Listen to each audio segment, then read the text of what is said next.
ఎందుకు ఈ విషయం చెప్తున్నానంటే, ఆత్మీయ జీవితంలో ప్రయత్నాలు, ఆత్మీయ జీవితంలో కావచ్చు, భౌతికంగా కావచ్చు, ప్రయత్నాలు విఫలమైనప్పుడు నిరాశ వచ్చి, కృంగుబాటు వచ్చి ఇక చేయబుద్ది కదా ప్రయత్నం. కానీ అది తప్పు అంటుంది దేవుని వాక్యం. అది తప్పు అంటుంది దేవుని వాక్యం. మరి దేవుని వాక్యం ఏం చెప్తుందంటే, నేను నీకు తోడై ఉన్నాను, నేను చెప్పిన మాట చొప్పున నువ్వు నడుస్తూ ఉండు. నీకు తెలియకుండానే నీ శరీర సంబంధంగా ఎదుర్కొనే శోధనలు కావచ్చు, ఆత్మ సంబంధంగా ఎదుర్కొనే శోధనలు కావచ్చు, అన్నీ డీల్ అయిపోతాయి. అన్నీ డీల్ చేస్తాను నేను, అన్నీ డీల్ చేస్తాను. ఒక్కటే చూసుకోను, నా మాట చొప్పున నడుస్తున్నావో లేదో ఒక్కటి చూసుకోను.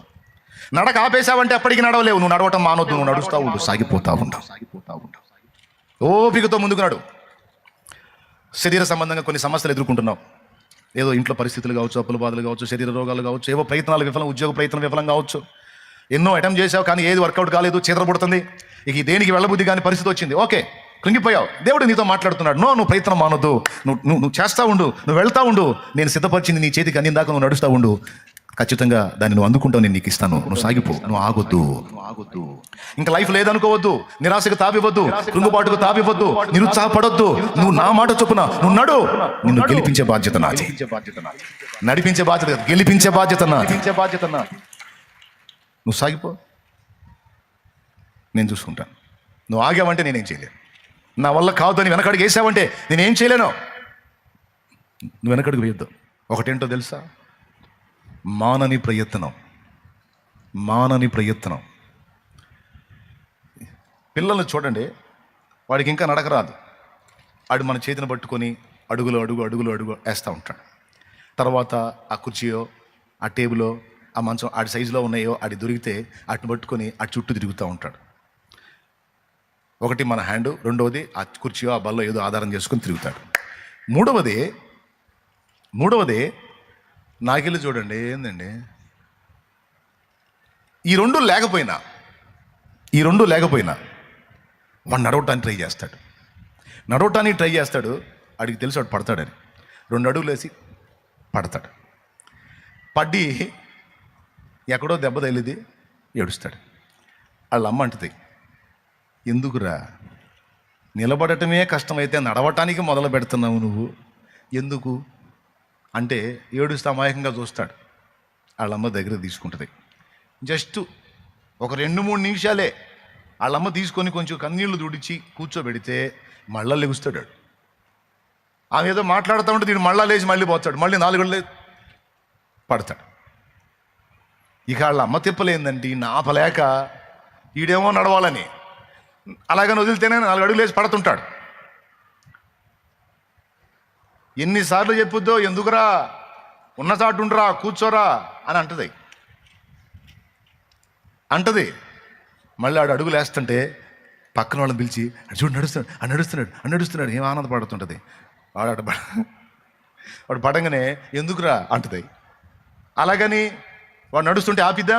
లేదు, వాడు నడక నేర్చుకుని నడుస్తుంటే ప్రక్క వాళ్ళకి చూపించి సంతోషపడిద్ది. ఒక చిన్నవాడు మనకు నేర్పుతున్న పాఠం ఏంటంటే, నేను లేచి అడుగేస్తే పడతాను అనే భయం వాడు కలిగి ఉన్నట్టయితే వాడి లైఫ్లో నడవలేడు, వాడి జీవితంలో నడవలేడు, నడక రాదు వాడికి. ఏ పిల్లవాడు కూడా అట్టుండడు. అవునా?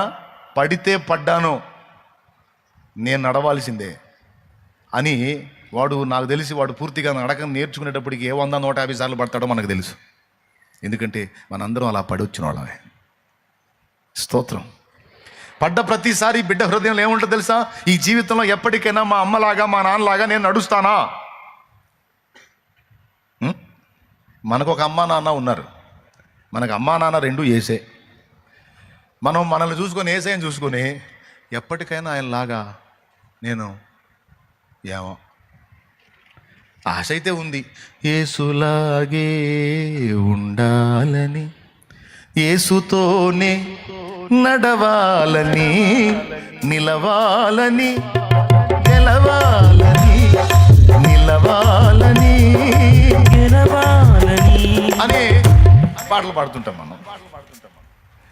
కానీ ఇవన్నీ ఆశలే, ఇదేనా కోరికలే.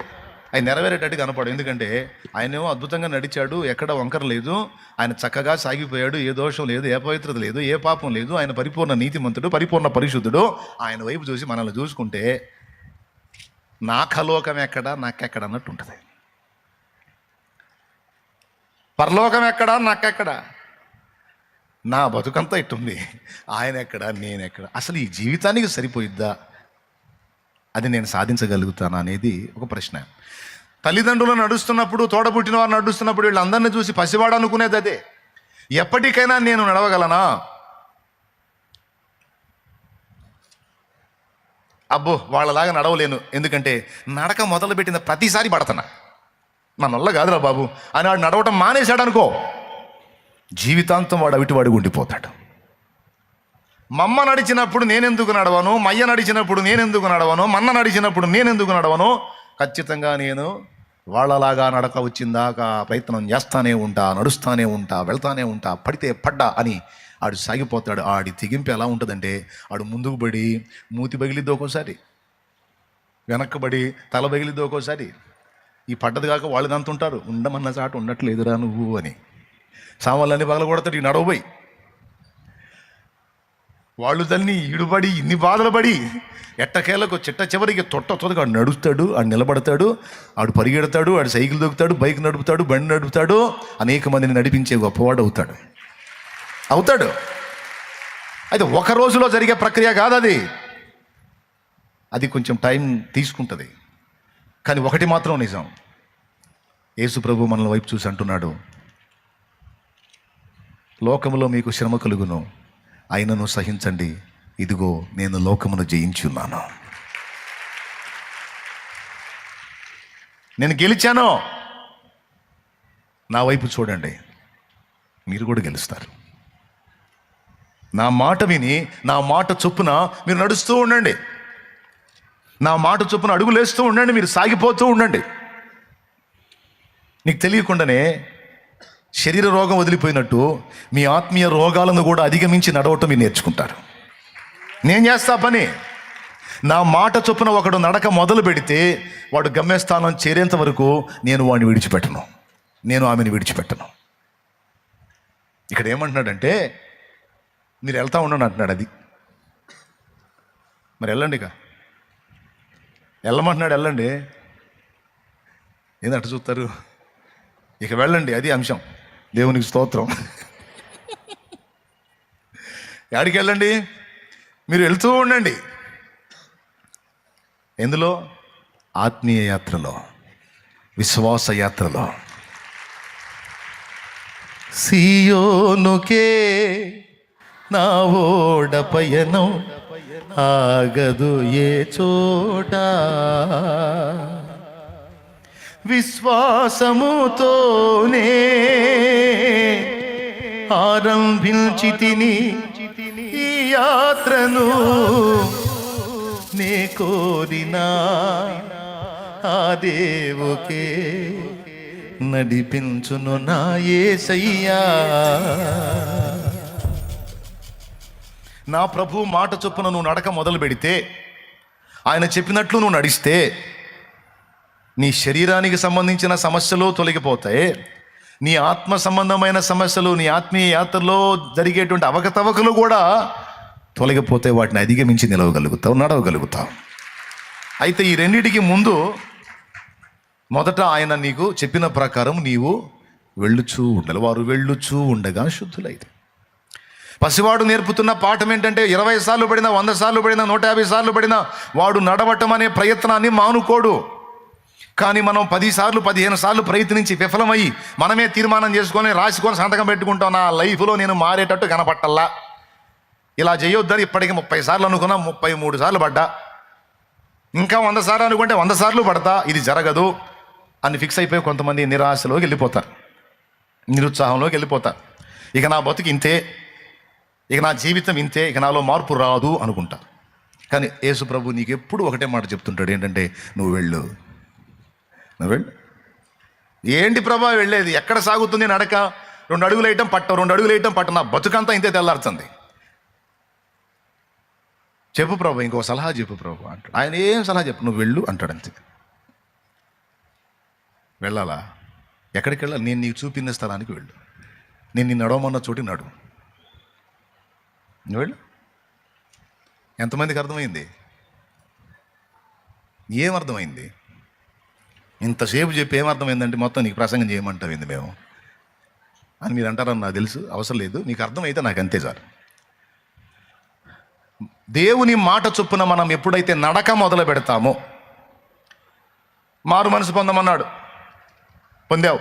బాప్తిస్మం పొందమన్నాడు, పొందావు. పరిశుద్ధాత్మ నడిపింపును కోరుకోమన్నాడు, అభిషేకం కోసం ప్రార్థన చేయమన్నాడు, చేశావు. ఆత్మ నడిపింపులోకి వచ్చావు. ఈరోజు పరిశుద్ధాత్మ నిన్ను నడిపిస్తున్నాడు కాబట్టే ఇక్కడికి వచ్చి కూర్చున్నావు. అదే పరిశుద్ధాత్మ నడిపింపులోగా నువ్వు లేకపోతే ఏ సినిమాల దగ్గరో, ఏ సోది మీటింగుల్లోనో, ఇంట్లో కూర్చొని ఏ సెల్ ఫోన్తోనో, లేకపోతే ఇంత పెద్ద టీవీ పెట్టుకొని దాని ముందో, లేకపోతే ఏ ఫంక్షన్లోనో ఎక్కడో ఉండేవాడివి, ఏ టూర్లోనో, ఏ ఆదివారం. కానీ ఆ నడిపింపులో నువ్వు పొందుకోలా. నువ్వు పరిశుద్ధాత్మ చేత నడిపించబడటం అనే అనుభవంలో ఉన్నావు. ఆ ఆత్మ నిన్ను నేరుగా ఆయన సన్నిధిలోకి తీసుకొచ్చాడు, నడిపించాడు ఇక్కడికి. పరిశుద్ధాత్మ నడిపింపును నువ్వు స్వతంత్రించుకున్నావు, స్వీకరించావు, ఆమోదించావు, విధేయత చూపావు. కనుకనే ఎటు పోకుండా రాత్రి నుంచి ఇప్పటి వరకు ఇక్కడే పడిగాపులు కాస్తున్నావు. కొంతమంది రాత్రి మిస్ అయినా మళ్ళా పగటికి వచ్చేసారు. ప్రియులారా, దేవుడు చూసేది ఒకటే, నేను నడవమన్నాను, నువ్వు నడువు అంతే. నాకు సైకిల్ దొక్కటం రాదు. నా చిన్నప్పుడు మా అన్నయ్య తొక్కుతున్నాడు సైకిల్. నాకు ఆశగా ఉంది నేను కూడా తొక్కాలని.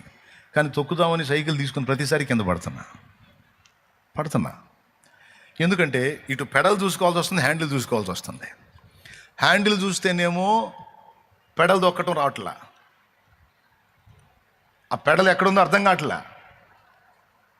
అలాగని హ్యాండిల్ వదిలిపెట్టి పెడల్ దొక్కుతుంటే నీకు ఇది ఎటుపోతుంది అర్థం కావట్లా. అలాగని హ్యాండిల్ చూసుకుంటే సైకిల్ ముందుకు పోవట్లేదు. ఎందుకంటే నువ్వు కాళ్ళకి వెళ్ళాలి కదా, పెడల్ దొక్కాలా, సైకిల్ ముందుకు పోవాలా, హ్యాండిల్ బ్యాలెన్స్ చేయాలా. అంటే ఈ రెండు ఏకకాలంలో చేయాలి. ఇది కుదరట్లా, ఏదో ఒకటే సాధ్యం అవుతుంది. మా వాడిని అడిగితే, అబ్బాయి పట్టుకో సైకిల్ నేను దొక్కుతానంటే 1-2 సార్లు పడే, బాయ్ నేర్చుకో, వచ్చేది లేకపోతే లేదు అని పడేశాడు, పక్కన వదిలేశాడు, నన్ను పక్కన పడేశాడు. నాకు బాధ కలిగింది. వాడేమో హాయిగా దొక్కుతున్నాడు, నాకేం తొక్కటం రావట్లా. ఏం చేయాలా? ఒకరోజు ఒక ఐడియా వేసా. మా బజారు హైవే రోడ్డుకి, ఈ బజారుకి హైవే రోడ్డు పెద్ద మెరక, అక్కడ నుంచి అలా డౌన్ ఉంటుంది అన్నమాట. ఎంత మెరకంటే ఇక మనం పెడల్ దొక్కే అవసరం లేదు, పెడల్ దొక్కే అవసరమే లేదు. అక్కడ ఎక్కి కూర్చొని సైకిల్ మీద జస్ట్ హ్యాండిల్ చూసుకుంటే చాలు, రయ్యమని రాకెట్లాగా పోయింది. ఎట్లనన్నా నేర్చుకోవాలని పక్షవాతం వచ్చినాను. ఒక ఆయన ఉన్నాడు, సాయంత్రం పూట 4:30-5 ఆ ప్రాంతంలో కాస్త ఎండాకాలం లోపల వెచ్చగా ఉందని ఆయన తెచ్చి మంచం రోడ్డు మీద వేసి ఆడ పండుకోబెట్టారు ఆయన్ని. ఆయనకు కాలు చేయి పని చేయట్ల పాపం. ఆయన బాధ అయింది, మాట రాట్లా. నేను ఆ మెరక మీద ఎక్కా. అక్కడ ఎక్కి హ్యాండిల్ ఒక్కటే చూసుకుంటే చాలు, ఇక మనం పెడల్ దొక్కే అవసరం లేదు, కాళ్ళకు పని లేదు. కాళ్ళు అలాగా పెట్టుకొని హ్యాండిల్ బ్యాలెన్స్ చేసుకుంటే ముందు హ్యాండిల్ చూసుకోవటం వస్తే తర్వాత పెడల్ నేర్చుకుందాం అని స్కెచ్ చేసి, మరి అంత స్పీడ్గా వచ్చినప్పుడు బండి కంట్రోల్ చేసుకోవాలిగా, సైకిల్ కంట్రోల్ కావాలిగా, బ్రేక్ వేస్తే నేను పడతాగా ముందుకి. ఇది ఏం తెలియదు, జస్ట్ బండి దానంతా అదే పోవాలా, సైకిల్ దానంతా అదే పోవాలా, నేను హ్యాండిల్ చూసుకోవాలనుకున్నాను. అంత హైట్ నుంచి బండి ఆ సైకిల్ వస్తా రయ్యమని స్పీడ్గా వస్తుంది. దేవుడు దేవల్ల ఎవరు అడ్డం అలా వస్తా కంట్రోల్ కాలే. ఇక నాకు హ్యాండిల్ ఇట్టిట్ అనుకుంటా పోయి నేరుగా ఆయన మంచానికి ఢీకొట్టా. అంత స్పీడ్ నుంచి వచ్చే సైకిల్ వచ్చి దన్మంది అయ్యేసరికి అప్పటిదాకా పాపం మాట సరిగా లేని ఆయన వామ్మో నరిచాడు. దేవునికి స్తోత్రం. వామ్మో అని ఒక్కటే ఇరికాకేశాడు. ఇంట్లో వాళ్ళందరూ పరిగెత్తుకుంటూ వచ్చారు. ఆయన గడగడగల్లాడుతూ చూస్తున్నాడు. నేనే కింద పడి సైకిల్ లేపుకుంటున్నా. వాళ్ళు ఉరుకుతా వచ్చి చూశారు, జరిగిన సన్నివేశం మీద అర్థమైంది వాళ్ళకి, ఈ నేరుగా వచ్చి గుద్దాడని అర్థమై పట్టుకొని చూశారు నన్ను. నువ్వు ఫలానా వాళ్ళ అబ్బాయి కదా అన్నారు. అవునన్నా. ఏం చేసావన్నారు? సైకిల్ తగిలిందన్న. ఎందుకు తగిలిచ్చే ఉన్నారు? నేర్చుకుంటానికి అక్కడి నుంచి వచ్చాను, తేడా పెట్ట ఎట్టనో తనలా ఓ ఎక్కడన్నా మెల్ల చూసి నేర్చుకోరా, ఏంది ఇక్కడ రోడ్ల మీద ఎట్టకేలకు అట్లా ఎన్నిసార్లు పడ్డానో నాకు తెలియదు, మొత్తం మీద ప్రయత్నం మాత్రం అనుకోలే. 4-5 సార్లు ట్రై చేశాను, ఇది రావట్లేదు హ్యాపానే అని పక్కన పడేస్తే ఇప్పటికీ నేను వాహనాన్ని నడపగలిగేవాడిని కాదు. ఏమైనా కానీ ఆల్రెడీ నడుపుతున్నారు కదా, తొక్కుతున్నారు, సైకిల్ తొక్కుతున్నారు కదా, నేనెందుకు తొక్కకూడదు, మళ్ళీ ట్రై చేద్దామని ఇక అదే నిద్ర అదే ఆహారం అన్నట్టు చివరి నిద్రలో కూడా సైకిల్ తొక్కుతున్నట్టు చివరికి ఎట్టకేలకు చక్కగా సైకిల్ తొక్కటం, అది కూడా చేతులు వదిలి మరీ సైకిల్ తొక్కే స్థాయికి దిగాం. దేవునికి స్తోత్రం, హల్లెలూయా. ఎందుకు ఈ విషయం చెప్తున్నానంటే, ఆత్మీయ జీవితంలో ప్రయత్నాలు, ఆత్మీయ జీవితంలో కావచ్చు, భౌతికంగా కావచ్చు, ప్రయత్నాలు విఫలమైనప్పుడు నిరాశ వచ్చి, కృంగుబాటు వచ్చి ఇక చేయబుద్ధి కదా ప్రయత్నం. కానీ అది తప్పు అంటుంది దేవుని వాక్యం, అది తప్పు అంటుంది దేవుని వాక్యం. మరి దేవుని వాక్యం ఏం చెప్తుందంటే, నేను నీకు తోడై ఉన్నాను, నేను చెప్పిన మాట చొప్పున నువ్వు నడుస్తూ ఉండు, నీకు తెలియకుండానే నీ శరీర సంబంధంగా ఎదుర్కొనే శోధనలు కావచ్చు, ఆత్మ సంబంధంగా ఎదుర్కొనే శోధనలు కావచ్చు, అన్నీ డీల్ అయిపోతాయి. అన్నీ డీల్ చేస్తాను. ఒక్కటే చూసుకోను, నా మాట చొప్పున నడుస్తున్నావో లేదో ఒక్కటి చూసుకోను. నడక ఆపేశావంటే అప్పటికి నడవలేవు, నువ్వు నడవటం మానవద్దు, నువ్వు నడుస్తూ ఉండు, సాగిపోతా ఉంటావు. ఓపికతో ముందుకు నడు. శరీర సంబంధంగా కొన్ని సమస్యలు ఎదుర్కొంటున్నావు, ఏదో ఇంట్లో పరిస్థితులు కావచ్చు, అప్పుల బాధలు కావచ్చు, శరీర రోగాలు కావచ్చు, ఏవో ప్రయత్నాలు విఫలం, ఉద్యోగ ప్రయత్నం విఫలం కావచ్చు, ఎన్నో అటెంప్ట్ చేసావు కానీ ఏది వర్కౌట్ కాలేదు, చీదరబడుతుంది, ఇక దేనికి వెళ్ళబుద్ధి కానీ పరిస్థితి వచ్చింది, ఓకే కృంగిపోయావు. దేవుడు నీతో మాట్లాడుతున్నాడు, నువ్వు ప్రయత్నం మానొద్దు, నువ్వు చేస్తూ ఉండు, నువ్వు వెళ్తూ ఉండు, నేను సిద్ధపరిచింది నీ చేతికి అందిందాక నువ్వు నడుస్తూ ఉండు, ఖచ్చితంగా దాన్ని నువ్వు అందుకుంటావు, నేను నీకు ఇస్తాను, నువ్వు సాగిపో, నువ్వు ఆగొద్దు. ఇంకా లైఫ్ లేదనుకోవద్దు, నిరాశకు తావివ్వద్దు, కృంగుబాటుకు తావివ్వద్దు, నిరుత్సాహపడొద్దు. నువ్వు నా మాట చొప్పున నువ్వు నడు, నిన్ను గెలిపించే బాధ్యత నాది, నడిపించే బాధ్యత, గెలిపించే బాధ్యత నాది. నువ్వు సాగిపో, నేను చూసుకుంటాను. నువ్వు ఆగావంటే నేనేం చేయలేను, నా వల్ల కాదు అని వెనకడుగు వేసావంటే నేనేం చేయలేను. నువ్వు వెనకడుగు వేయొద్దు.